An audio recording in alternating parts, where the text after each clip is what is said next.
तो डेफिनेशन क्या होगा वेक्टर का? Vector is a quantity which has both direction as well as magnitude, है ना। जैसे कि एग्जांपल, कुछ एग्जांपल दे सकते हैं क्या हम लोग?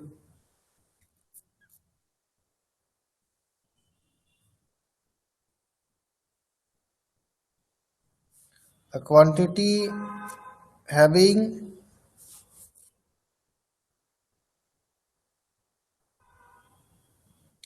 magnitude and direction is called a vector quantity,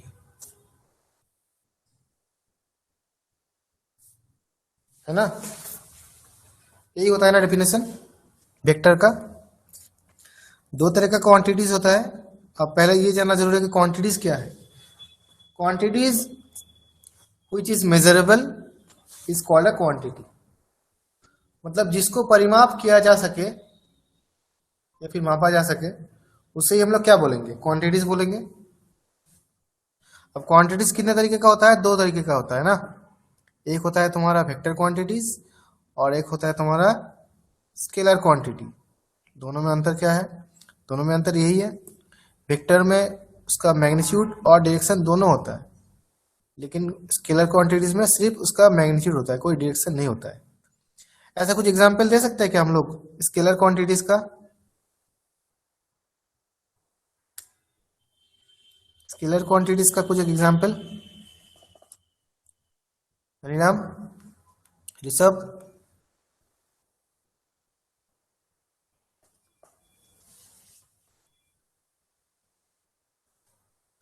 क्या सुना दे रहा है मुझे धनीराम?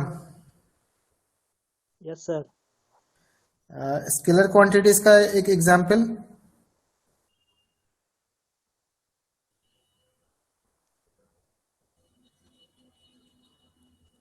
दे सकते हो?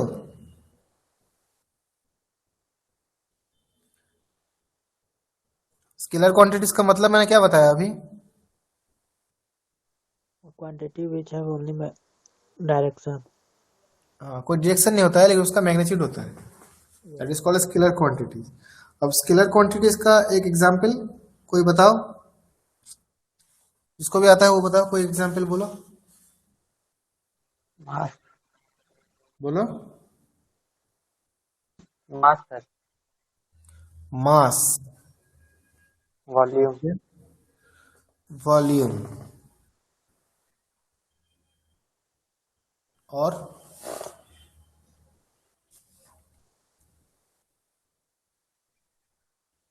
कुछ एरिया हो डेंसिटी सकता है। Volume, density volume temperature speed speed. हाँ, pressure density energy volume power, बहुत सारा है सर। प्रेशर का। हाँ, मैकेनिकल मैकेनिकल एडवांटेज है सर, एंगल्स है। प्रेशर स्केलर क्वांटिटी है। Yes sir.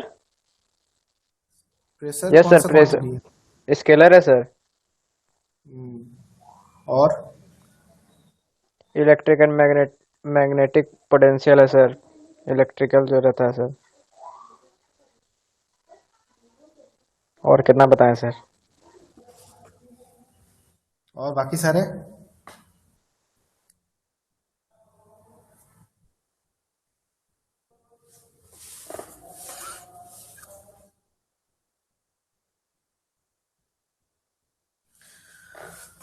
ओके। डायरेक्शन कौन सा क्वांटिटी है?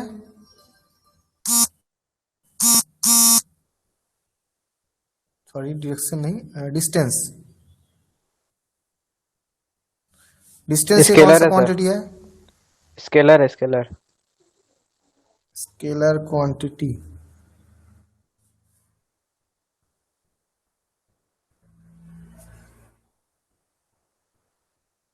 डिस्प्लेसमेंट। वेक्टर है सर। Vector quantity.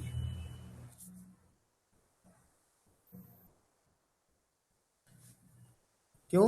क्योंकि डिस्प्लेसमेंट का हम डायरेक्शन देखते हैं कि कौन सा प्लेस में उसका डिस्प्लेसमेंट हो रहा है। है ना। अब डिस्टेंस और डिस्प्लेसमेंट दोनों में डिफरेंस कैसा है? डिस्प्लेसमेंट हमेशा स्ट्रेट लाइन बराबर होता है, लेकिन डिस्टेंस का कोई स्ट्रेट लाइन नहीं होता है, कैसे भी हो जा सकता हो। जैसे कि मान लो एक जगह से तुम दूसरी जगह जा रहे हो, अब ऐसा तो नहीं होता ना कि हर समय स्ट्रेट लाइन बराबर ही डिस्टेंस हो। होता है क्या कभी? रास्ता इस तरह से भी तो होता है। Yes sir. तो ये हो गया तुम्हारा डिस्टेंस, मतलब यहां से इसका डिस्टेंस कितना है, तो इसको हम लोग इस तरह से मेजर करेंगे।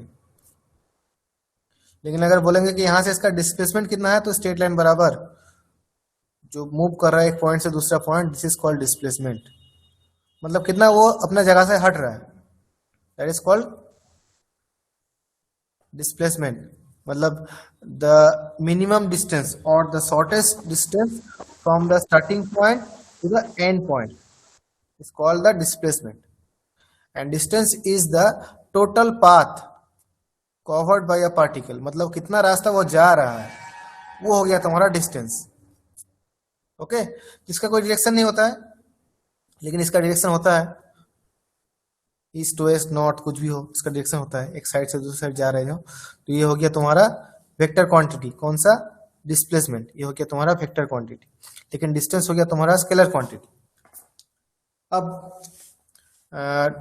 वेलोसिटी, आवाज कट रहा है sir.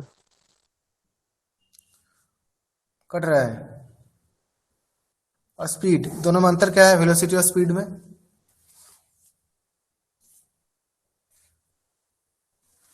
The rate of change of displacement. हाँ, ये डिस्टेंस और डिस्प्लेसमेंट में जो अंतर है वेलोसिटी और स्पीड में वही अंतर है। क्यों? क्योंकि पर यूनिट टाइम जितना डिस्प्लेसमेंट हो रहा है वो हो गया तुम्हारा वेलोसिटी, और पर यूनिट टाइम जितना डिस्टेंस कवर हो रहा है वो तुम्हारा हो गया स्पीड। तो अगर ये स्केलर क्वांटिटी है तो ये भी स्केलर क्वांटिटी होगा ना। Yes sir. ये अगर वेक्टर क्वांटिटी है तो ये भी वेक्टर क्वांटिटी होगा। Yes sir. ओके,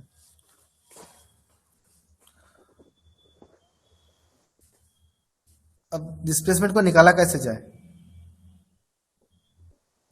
ये मान लो एक पॉइंट है ए, ये मान लो एक पॉइंट है बी। यहां से ये वेक्टर हम लोग कैसे निकालेंगे?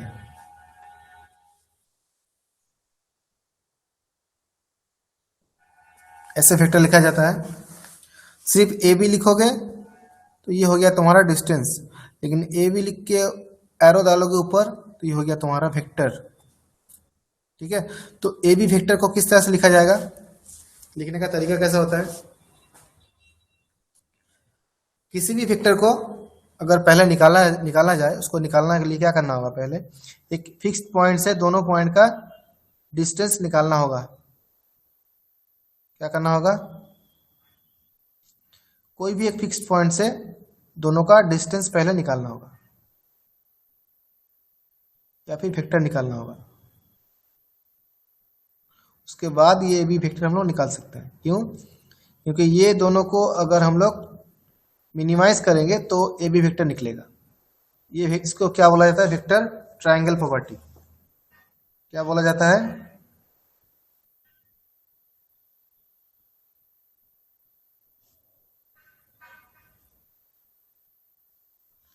Vector triangle property. क्या है वेक्टर ट्रायंगल प्रॉपर्टी?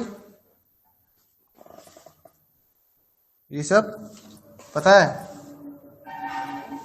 नहीं सर, याद नहीं आ रहा। Okay, what is vector triangle property?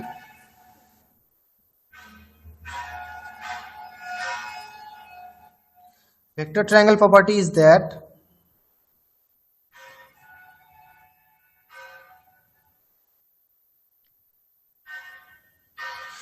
if two side of a triangle represent the two vectors, then the opposite side or the third side with opposite direction is called their resultant vector। क्या बोला जाता है? If two side, कोई भी दो side ले लो, if any two side in same direction representing two vectors, then the third side must be represent their resultant vectors with opposite direction. मतलब triangle का कोई भी दो साइड विथ सेम डायरेक्शन, मतलब डायरेक्शन दोनों का सेम होगा। जैसे यहां से जा रहा है तो ये भी इधर ही जाएगा।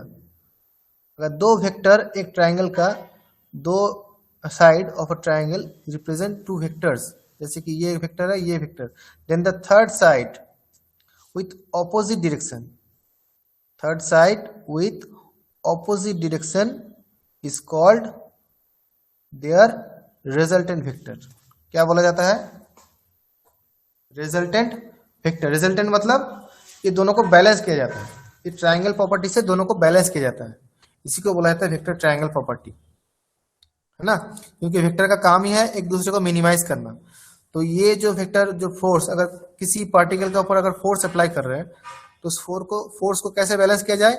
इस थर्ड साइड से बैलेंस किया जाएगा। मतलब ये जो इस साइड से आ रहा है इसको इस साइड से आके बैलेंस किया जाएगा, इसी को बोला जाता है वेक्टर ट्रायंगल प्रॉपर्टी। क्यों? क्योंकि रिजल्टेंट वेक्टर और बाकी जो वेक्टर है सबको अगर ऐड करेंगे तो टोटल जो होगा वो जीरो होगा हमेशा। क्या होगा? रिजल्ट जो निकलेगा वो जीरो। हमेशा जीरो जीरो होगा। मतलब ये हो गया तुम्हारा वेक्टर बी ए और ये हो गया तुम्हारा वेक्टर ए सी। ये दोनों को क्या करेगा? ये दोनों को, ये बी सी जो वेक्टर है ये दोनों को बैलेंस कर लेगा। It is called vector triangle property. Is it clear?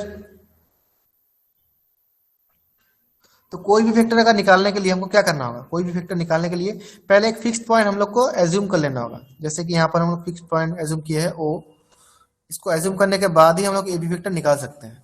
कैसे निकालेंगे? मान लो ये एक पॉइंट है और ये एक पॉइंट है। Is it visible? क्या दिखाई दे रहा है सबको? सर वीडियो क्लियर नहीं दिख रहा। क्लियर नहीं दे रहा, बाकी सब तो क्लियर आ रहा है। क्लियर है सर। ओके, बाकी सबको क्लियर आ रहा है? Yes sir. हाँ यस सर। ठीक है। ओके, ये दो पॉइंट है, मान लो हमको ए बी वेक्टर निकालना है। कैसे निकालेंगे? एक फिक्स्ड पॉइंट को हम लोग को ले लेना होगा, एज्यूम कर लेना होगा। फिर फिक्स्ड पॉइंट से ये फिक्स्ड पॉइंट मान लो ओ,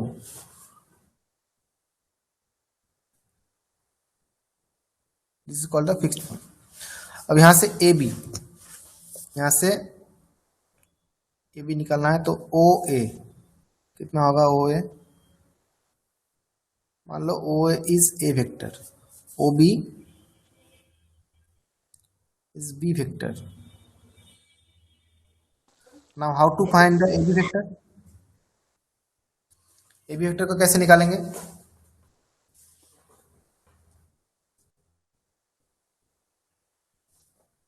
बोलो, वेक्टर ट्रायंगल प्रॉपर्टी अप्लाई करो। O B plus O B A O B A O, A O AO plus O B is equal to होगा A yes sir. O plus O B is equal to A B vector. तो O A vector क्या है? ए vector. तो ए ओ vector क्या होगा? Minus ए होगा या नहीं होगा? ऑपोजिट होता है, डायरेक्शन चेंज हो जाएगा ना। डायरेक्शन चेंज होने से उसका मैग्नीट्यूड भी चेंज हो जाएगा, ऑपोजिट साइन हो जाएगा। अगर O A is A vector then A O is minus A vector, ये वेक्टर का रूल्स होता है। क्योंकि डायरेक्शन अगर चेंज होगा तो उसका साइन भी चेंज हो जाएगा, तो ये माइनस ए हो जाएगा। और ये तो हो गया तुम्हारा B vector, that is A B vector is equal to B vector minus A vector. Is it clear? Yes sir. बाकी सबको क्लियर होगा कि और एक बार इसको दिखाऊं करके? और एक बार। ओके,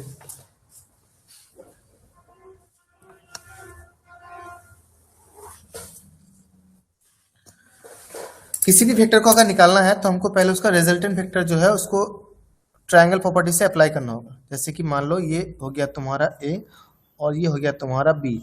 अब हमको निकालना है ए बी वेक्टर निकालना है। क्या निकालना है?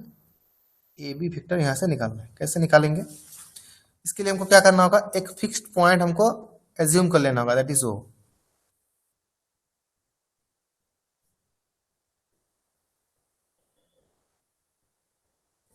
अब डायरेक्शन उसी हिसाब से दोगे जिस हिसाब से यहां पर लिखा जाएगा। यहां पर निकालना क्या है, ए बी वेक्टर। AB। मतलब डायरेक्शन इस साइड होगा ना, ए से बी तक जा रहा है तो ए से बी,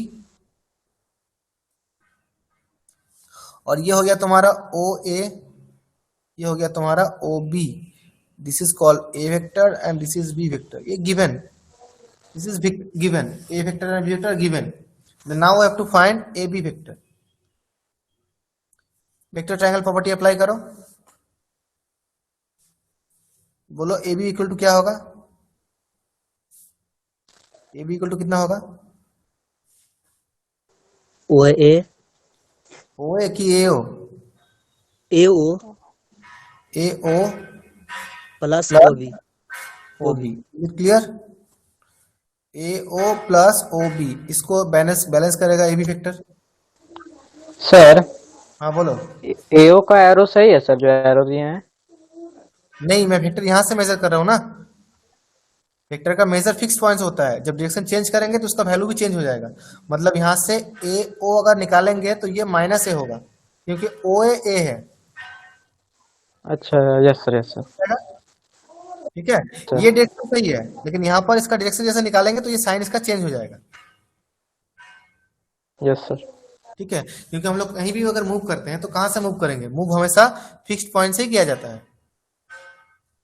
ओ से बी, ओ से ए, ओके। यस अब यहाँ सर। पर जब वेक्टर ट्रायंगल प्रॉपर्टी अप्लाई कर रहे हैं इसलिए यहाँ पर ए ओ लिखे हैं, क्योंकि ऐसे आएंगे फिर ऐसे जाएंगे, इसको बैलेंस करेगा ए बी वेक्टर, ठीक है ना।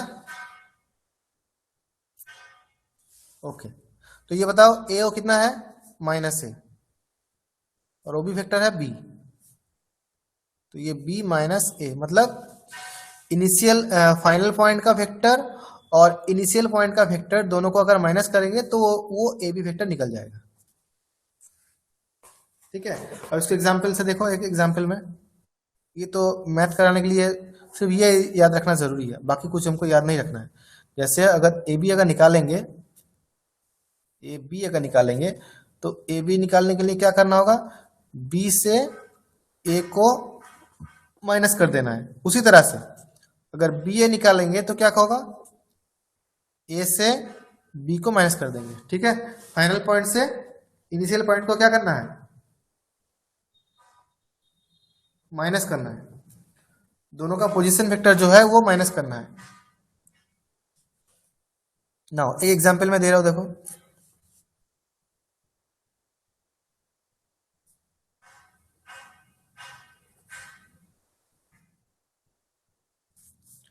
two position vectors of 2 points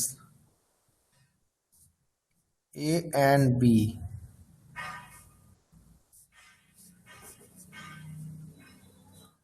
are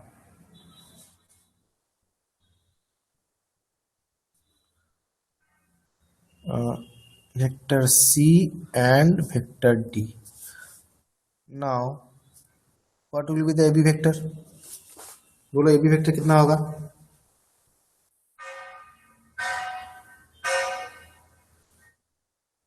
बोलो।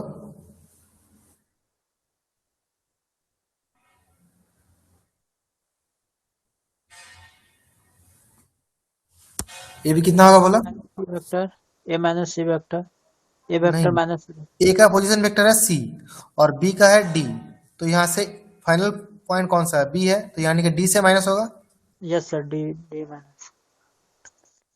ठीक है। ये तो पोजीशन वेक्टर हो गया, ये अभी तुम लोग को ये थोड़ा समझने में थोड़ा मुश्किल होगा, क्योंकि पहले हमको ये पोजीशन वेक्टर है क्या, ये हमको देखना है। एक्चुअली वेक्टर मतलब ही होता है थ्री डायमेंशनल। क्या होता है, वेक्टर मतलब ही होता है तुम्हारा थ्री डायमेंशनल। अभी तक हम लोग जितना काम कर रहे थे वो टू डायमेंशनल पे काम कर रहे थे, जैसे कोऑर्डिनेट सिस्टम, फिर सर्कल, फिर तुम्हारा हो गया स्ट्रेट लाइन, जितना भी काम कर रहे थे अभी तक वो टू डायमेंशनल पे हो रहा था।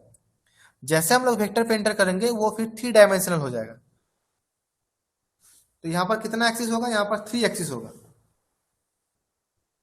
एक होता है तुम्हारा एक्स, इसको कॉपी पे दिखाना थोड़ा मुश्किल है थ्री डायमेंशनल को। इसको हम लोग अगर प्रैक्टिकली दिखाएंगे तो ये सुविधा होगा समझने में। जो हम लोग का तीन एक्सिस होता है, एक होता है एक्स, एक होता है वाई और एक होता है जेड, और ये बीच में हो गया तुम्हारा ओ। सारे एक दूसरे से 90 डिग्री एंगल पे है, मतलब सारे एक दूसरे के ऊपर परपेंडिकुलर है। जैसे ये एंगल हो गया तुम्हारा 90 डिग्री, ये हो गया तुम्हारा 90 डिग्री, और ये हो गया तुम्हारा 90 डिग्री। तीनों एंगल जो है वो 90 डिग्री होगा। ठीक है, ये तुम्हारा वेक्टर फॉर्म के लिए ये थ्री डायमेंशनल हमको याद रखना है। तो किसी भी पॉइंट का पोजीशन वेक्टर मतलब एक्चुअली क्या होता है? पोजीशन वेक्टर मतलब एक्चुअली होता है उस पॉइंट का कोऑर्डिनेट कितना है। जैसे टू डायमेंशनल में हम लोग कोऑर्डिनेट बोलते हैं, थ्री डायमेंशनल में इसको क्या बोलेंगे? पोजीशन वेक्टर बोलेंगे। क्या बोलेंगे? वेक्टर। वेक्टर। जैसे कि टू डायमेंशनल में हम देखे हैं, दो एक्सिस होता है ना, एक होता है एक्स और एक होता है तुम्हारा वाई। किसी भी पॉइंट का कोऑर्डिनेट जैसे मान लो 2,3, इसका मतलब क्या होता है? 2 पॉइंट एक्स पे या 3 पॉइंट वाई पे। 2 पॉइंट एक्स पे और 3 पॉइंट वाई पे। वाई पे। तो इसी को हम लोग इन vector form in three dimensional में इसको क्या बोलेंगे? इसी को बोलेंगे तुम्हारा पोजीशन वेक्टर। टू डायमेंशनल में ये पोजीशन, थ्री डायमेंशनल में ये पोजीशन वेक्टर। तब कैसे लिखेंगे? तब यहाँ पर तो दो ही रहेगा ना, यहाँ पर फिर तीन एक्सिस हो जाएगा। क्या हो जाएगा? तीन एक्सिस हो जाएगा। एक हो गया एक्स, एक वाई और एक जेड। तब पॉइंट का कोऑर्डिनेट भी तीन होगा, एक्स जेड, है ना। मतलब ये एक्स एक्स वैल्यू, वाई का तरफ स्मॉल वाई और जेड का तरफ स्मॉल जेड। कोई भी एक पॉइंट जैसे मान लो 2,3,5, तो इसका मतलब हो गया एक्स पे कितना आएगा? ये 2, वाई पे कितना जाएगा? ये 3, और जेड पे कितना जाएगा? ये 5। ज्यादा अंतर दोनों में नहीं है, बस एक डायमेंशन का अंतर है। वहां तुम लोग टू डायमेंशनल सीख रहे थे, यहाँ पर तुम लोग थ्री डायमेंशनल सीख रहे हो। मतलब यहाँ पर कोई भी पॉइंट का कोऑर्डिनेट दो वैल्यू नहीं होगा, उसका तीन वैल्यू होगा। X, distance from x axis, distance from y axis and distance from z axis, that is 2,3,5 और x, y, z, जो भी बोल सकते हो। इसी को बोला जाता है इन द फॉर्म, इसको बोला जाता है position vector of the point A या बी, जो भी नाम दे सकते हो। This is called the position vector. तो पोजीशन वेक्टर का लिखने का तरीका भी अलग होता है। मतलब पहले हमको यूनिट वेक्टर क्या है ये जानना होगा, उसके लिए बाद में इसको देखेंगे। अभी पहले वेक्टर को लिखा कैसे जाए वो हमको देखना है। वेक्टर को दो तरीके से लिखा जाता है। एक होता है इस तरीके से, अच्छा मैं दूसरा पेज में समझाता हूँ, ठीक है। वेक्टर को जनरली लिखा जाता है दो फॉर्म पे, एक होता है पॉइंट फॉर्म पे और एक होता है तुम्हारा वेक्टर यूनिट फॉर्म पे। जैसे कि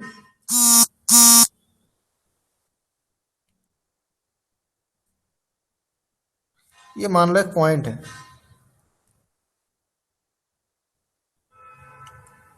तो इसको पॉइंटिंग करेंगे तो ऐसे लिखेंगे ना, x, y, z, ठीक है।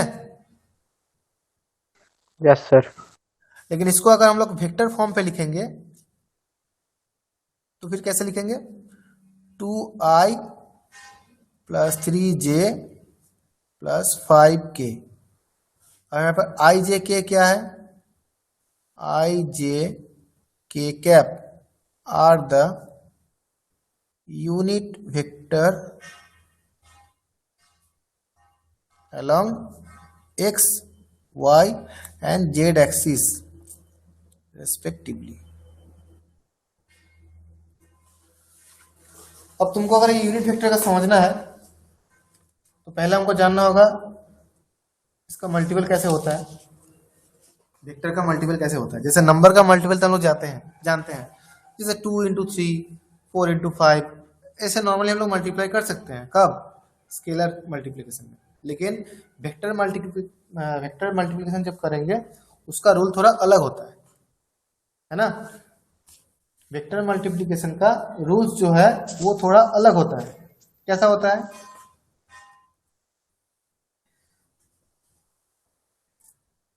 कैसे होता है? क्या चीज सर? Vector product. अभी तक हम लोग जितना भी प्रोडक्ट हम लोग कर रहे थे वो स्केलर प्रोडक्ट था, जैसे एक नंबर के साथ दूसरा नंबर को मल्टीप्लाई कर देना, जैसे 2 into 3, 5 into 10, 6 into 7, -2 into -5, जो भी हो, ये तुम्हारा जो मल्टीपल है ये तुम्हारा स्केलर मल्टीपल है और इसको बोला जाता है डॉट प्रोडक्ट। लेकिन वेक्टर मल्टीप्लिकेशन और इसको क्रॉस प्रोडक्ट भी बोला जाता है, वो अलग है। वो कैसे किया जाता है, उसके लिए तुमको ये यूनिट वेक्टर का हेल्प लेना होगा मल्टीपल करने के लिए। नंबर तो होगा ही, लेकिन उससे पहले हमको ये जो यूनिट वेक्टर है आई जे के, इनका भी हेल्प लेना होगा। कैसे लेंगे?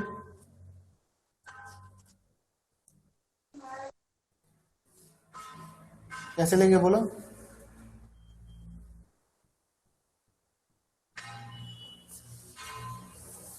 नहीं पता सर, बताइए। नहीं पता, ओके।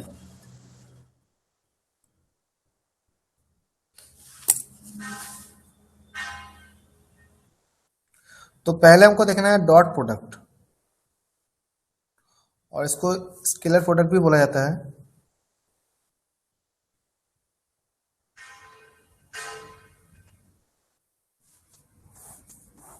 इसको निकालेंगे कैसे? जैसे दो वेक्टर मान लो, एक हो गया तुम्हारा ए वेक्टर और एक हो गया तुम्हारा बी वेक्टर। अब दोनों का डॉट प्रोडक्ट कैसे निकालेंगे? ए डॉट बी, ऐसा निकालेंगे।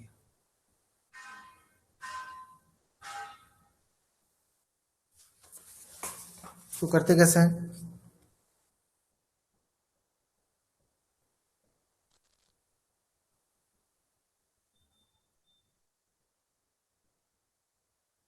ए B +2ab cos theta, where theta is the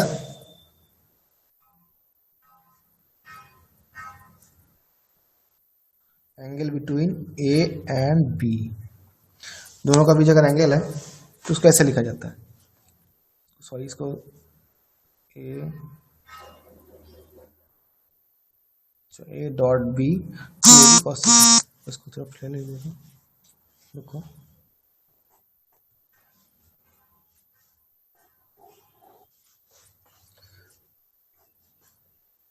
A dot B equal to होता है mod A mod B cos theta, और theta is the angle between A and B. दोनों vector का बीच जो angle है वो तुम्हारा है ए और थीटा। जैसे कि मान लो ये एक पॉइंट है, इधर समझाता हूँ। जैसे कि मान लो ये एक पॉइंट है, दो वेक्टर है यहाँ पर, ये हो गया तुम्हारा ए और ये हो गया तुम्हारा बी।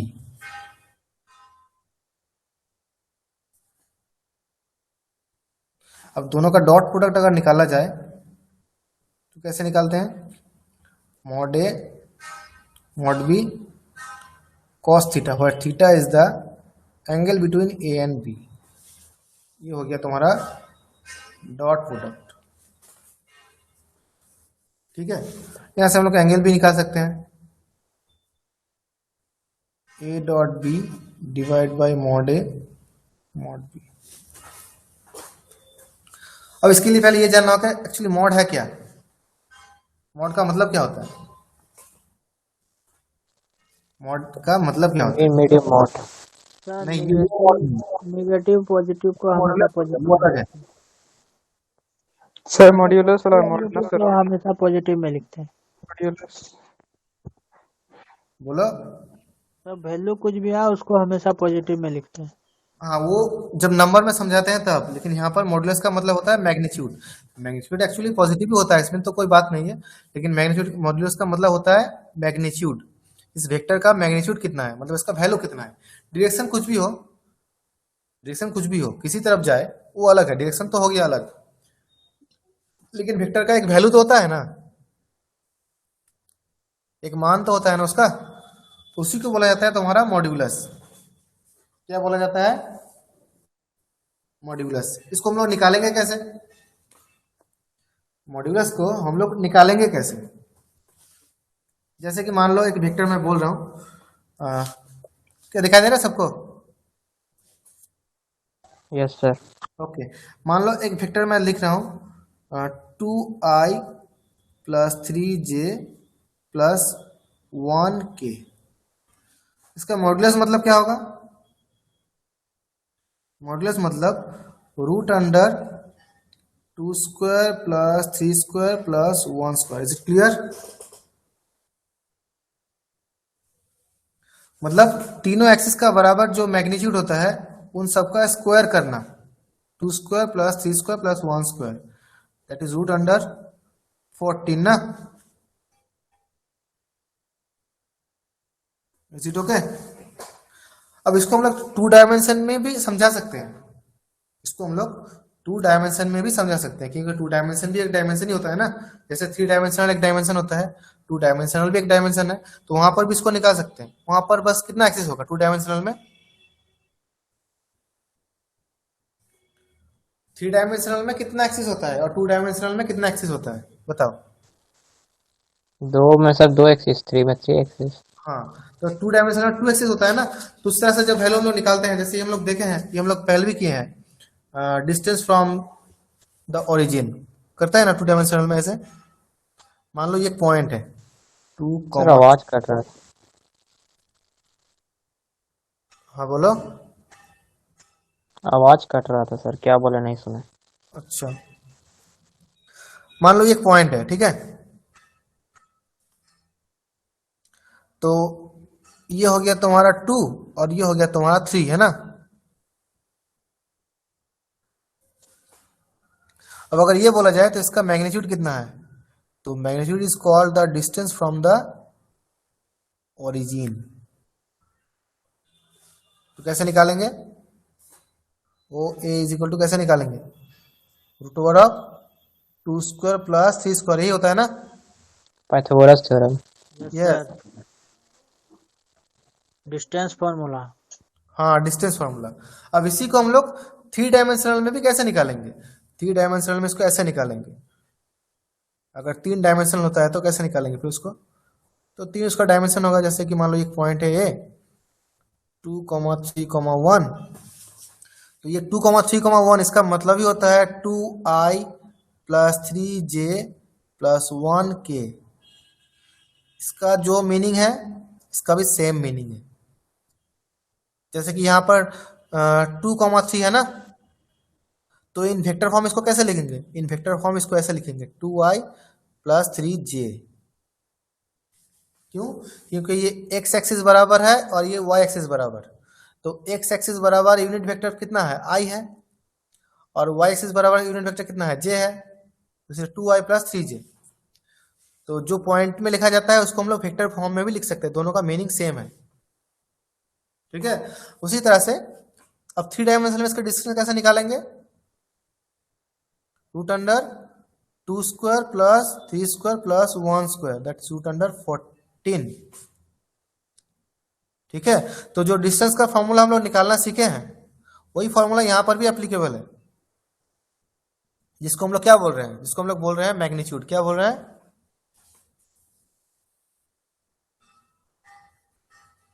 क्या बोला जाता है इसको? मैग्नीट्यूड। मैग्नीट्यूड। मैग्नीट्यूड, ठीक है। अब एक वेक्टर मैं दे रहा हूँ, इसका मैग्नीट्यूड बताओ कितना होगा?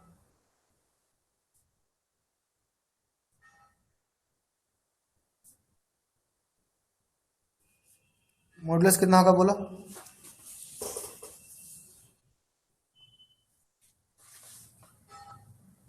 बोलो। -1. माइनस -1 कैसे? 2 के स्क्वायर 4 हो गया, 1 3 1 होगा सर, 1। सर रूट 1 अंडर 1 कैसे हो रहा है पहले बताओ तो मुझे।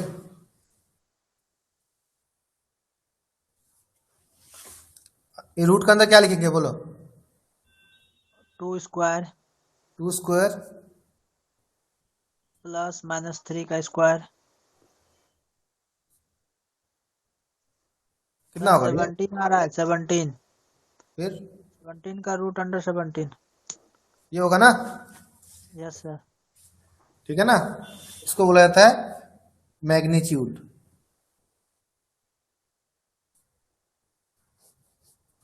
ठीक है, अब मैग्नीट्यूड निकाल पाओगे ना? Yes, sir. Yes sir. Okay,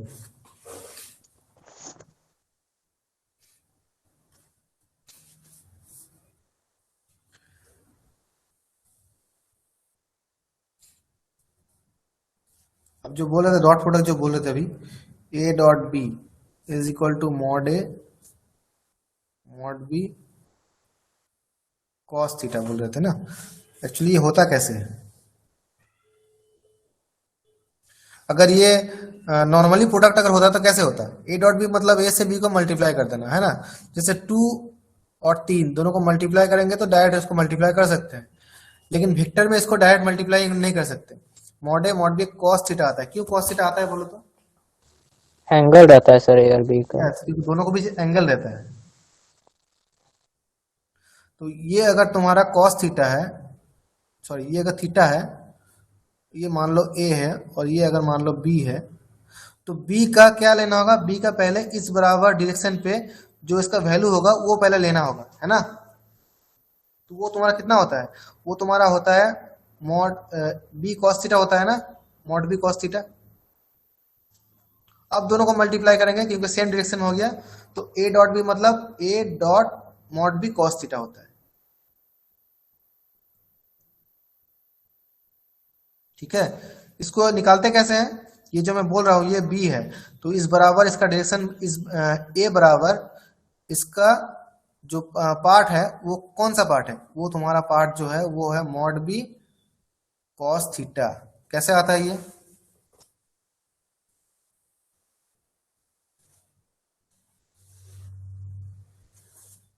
ये कैसे आता है? दो दो पार्ट होता है ना, एक होता है साइन थीटा से होता है, एक कॉस थीटा से होता है ना। किसी भी वेक्टर में, किसी भी वेक्टर का हमेशा दो पार्ट होता है ना। एक होता है तुम्हारा परपेंडिकुलर पार्ट और एक होता है तुम्हारा हॉरिजॉन्टल पार्ट। कोई भी वेक्टर ले लो, कोई भी वेक्टर अगर तुम ले लोगे, इसका दो पार्ट होता है, एक होता है हॉरिजॉन्टल और एक होता है तुम्हारा वर्टिकल ना। तो ये अगर बी वेक्टर है तो इसका जो हॉरिजॉन्टल जो पार्ट होगा वो तुम्हारा होगा बी कॉस थीटा, और इसका परपेंडिकुलर जो पार्ट होगा वो होगा तुम्हारा B sine theta. Is it clear? कोई भी वेक्टर का हमेशा दो पार्ट होता है, एक जिस परपेंडिकुलर एंगल पार्ट के साथ होता है और एक उसके होता है साथ कॉस तुम्हारा थीटा हॉरिजॉन्टल होगा। पार्ट। हॉरिजॉन्टल पार्ट होता है बी कॉस थीटा और वर्टिकल पार्ट होगा बी साइन थीटा। सर हाँ बोलो। हमेशा जिसके साथ एंगल रहता है उसके साथ होता है कॉस थीटा ना। हाँ, तो अगर इस साइड अगर एंगल होगा तो कॉस थीटा इस साइड ना होगा, यस सर। ऑपोजिट साइड हमेशा साइन ही होगा, क्योंकि ये 90 माइनस थीटा है। ये अगर थीटा है तो ये 90 माइनस थीटा होगा ना, क्योंकि दोनों परपेंडिकुलर है पूरा। ठीक है, इसलिए हमेशा दो पार्ट होता है, ये तुम्हारा थीटा और ये तुम्हारा हो जाएगा 90 माइनस थीटा। तो कॉस 90 माइनस थीटा मतलब साइन थीटा होता है ना, इसलिए मैं दो पार्ट बोल रहा हूँ बार बार। एक होता है तुम्हारा हॉरिजॉन्टल और एक होता है vertical. Horizontal part B cos theta, vertical part B sine theta. Okay, vector में ये होता है, दो पार्ट हमेशा होता है। तो इसलिए डॉट प्रोडक्ट जो है mod B mod A mod B cos theta, ये हो गया तुम्हारा डॉट प्रोडक्ट। अब यहां से हम लोग एंगल भी निकाल सकते हैं। कैसे निकालेंगे? A dot B divide by mod A mod B. Is it clear?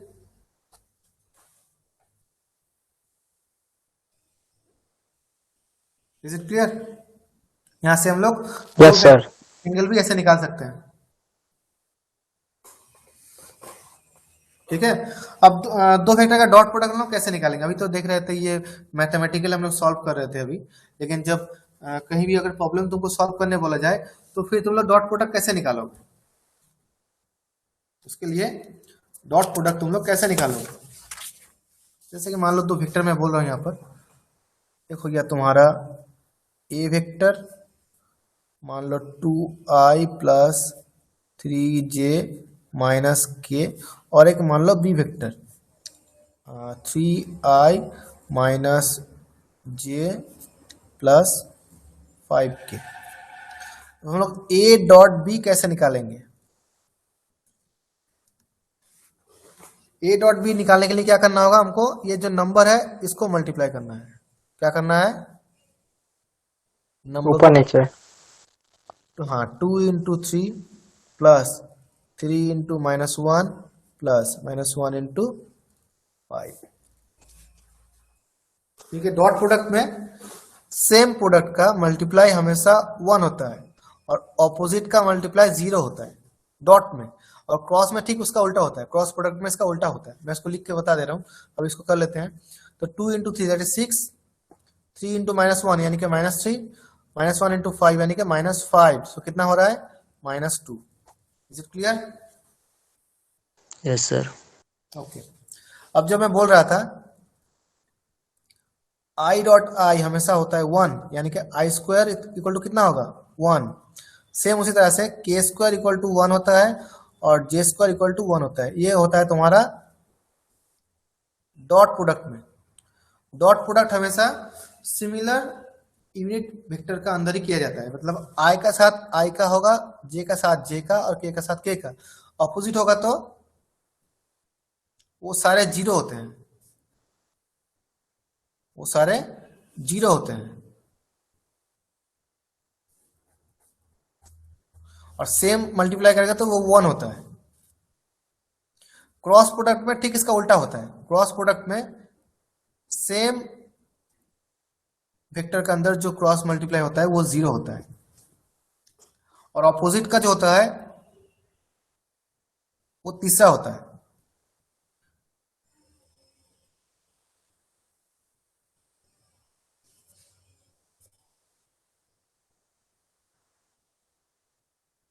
ऐसा होता है क्रॉस प्रोडक्ट में। क्रॉस अभी बाद में समझाएंगे, अभी डॉट को लेकर डिस्कस कर लेते हैं। तो मतलब यहां से अगर मल्टीप्लाई करेंगे दोनों को तो कैसे मल्टीप्लाई करेंगे? ये एक्चुअली होता है, सारे मल्टीप्लाई होते हैं, लेकिन सिर्फ मिलेगा ये 3 वैल्यू, बाकी और कुछ नहीं मिलेगा, क्योंकि बाकी सारे तो 0 होगा ना। आई के साथ जे अगर मल्टीप्लाई करेंगे तो वो 0 होगा। आई के साथ के मल्टीप्लाई करेंगे तो वो कितना होगा? 0 होगा। Yes sir. सेम उसी तरह से जे का साथ आई करेंगे तो वो 0 होगा, जे का साथ के करेंगे तो वो 0 होगा, के का साथ जे करेंगे तो 0 होगा, के का साथ आई करेंगे तो ये 0 होगा। लेकिन सिर्फ आई का साथ आई होगा, जे का साथ जे रहेगा और के का साथ के रहेगा। ये तीनों मल्टीप्लाई रहेगा। ये तीनों का वैल्यू होता है 1। तो 2 इंटू 3 इंटू आई स्क्वायर मतलब 6, आई स्क्वायर मतलब 6 इंटू 1 यानी कि 6। इसलिए स्क्वायर टर्म यानी कि आई स्क्वायर, जे स्क्वायर और के स्क्वायर, ये तीनों वैल्यू हमेशा 1 होता है। ठीक है, तो वेक्टर प्रोडक्ट इस तरह से किया जाता है। मैं एक एग्जांपल में दे रहा हूं, इसको देके हम लोग आज खत्म करेंगे लेसन।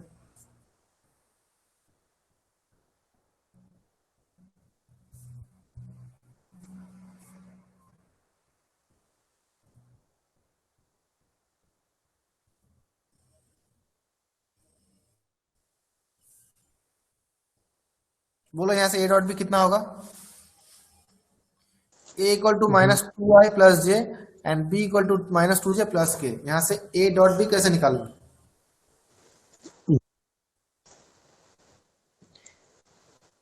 इसका 0 हो जाएगा सर। 0 आएगा? बोलो जी सर, 0 आएगा। कैसे 0 आएगा?